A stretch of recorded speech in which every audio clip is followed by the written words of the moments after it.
जिसके लिए आत्मा सर्वोपरि है, जो साउंड ऑफ यूनिवर्स अर्थात ओम को महत्व देता है,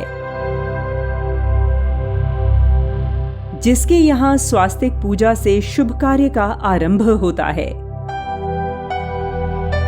जो संस्कृति और संस्कार को सबसे ऊपर रखता है, जो अवतार और पुनर्जन्म को मानता है, जो युग कर्मसु कौशलम में विश्वास करता है। ये सब सुनकर यदि आपको लग रहा है कि हम सनातन हिंदू धर्म की बात कर रहे हैं, तो आप 50% ही सही हैं, क्योंकि आज हम बात कर रहे हैं उसी मिट्टी से जन्म लेने वाले जैन पंथ की, जिसके 24वें तीर्थंकर महावीर स्वामी हैं। महावीर स्वामी का जन्म चैत्र शुक्ल त्रयोदशी के दिन बिहार में वैशाली जिले के क्षत्रिय कुंड नगर में हुआ था।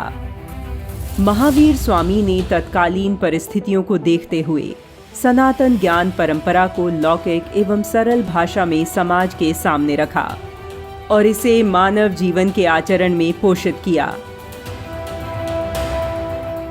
इसलिए हम कह सकते हैं कि जैन संप्रदाय सनातन धर्म से अलग नहीं, बल्कि उसी का भाग है।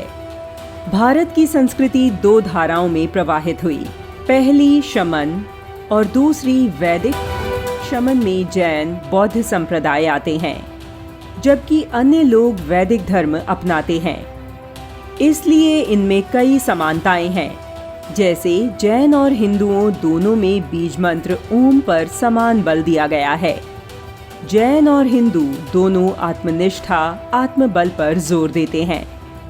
दोनों की ही आत्मा तत्व है, सिर्फ नाम और पद्धतियां ही अलग हैं। दोनों ही अहम ब्रह्मासी पर विश्वास करते हैं, यानी आत्मा ही ब्रह्म है, मैं ही ब्रह्म हूँ। हिंदू और जैन दोनों ही पूजा पाठ से काया शुद्धि यानी मन और चित्त शुद्धि करते हैं।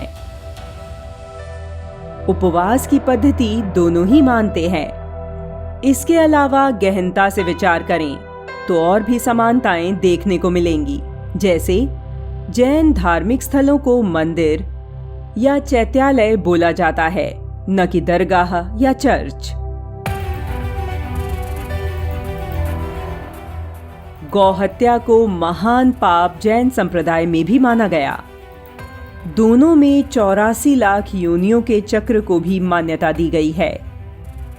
जैन संप्रदाय में भी सनातन धर्म की तरह संस्कार किए जाते हैं, चाहे फिर नामकरण संस्कार हो, विवाह संस्कार या फिर अंतिम संस्कार। जैन पंथ में भी मृत शरीर को अग्नि में समर्पित करने की परंपरा ही है। मूर्तियों की प्राण प्रतिष्ठा, यज्ञ, हवन, आरती, अभिषेक, तिलक धारण सहित कई परंपराओं में किसी प्रकार का भेदभाव नहीं है। जैन धर्म के तीर्थंकरों का संबंध क्षत्रिय कुल से ही था। वो सभी क्षत्रिय पिता की ही संतान थे। इसके अलावा हिंदू और जैन धर्म के पवित्र स्थान भी एक समान ही हैं, जैसे अयोध्या, वाराणसी, हस्तिनापुर, खजुराहो, एलोरा गुफाएं। जैन धर्म के प्रथम तीर्थंकर भगवान ऋषभदेव मनु की 5वीं पीढ़ी के वंशज थे। भगवान ऋषभदेव को आदिनाथ भी कहा जाता है, जो कि भगवान शिव का भी एक नाम है।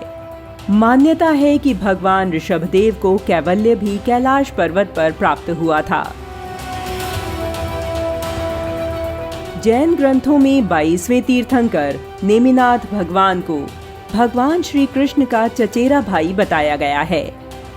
यह सब जानकर तो यह प्रश्न ही निराधार है कि जैन संप्रदाय सनातन हिंदू धर्म से अलग है। वास्तव में धर्म कुछ नहीं, आचरण, संस्कृति और सभ्यता ही है। यदि वही समान है, फिर भिन्नता कैसी?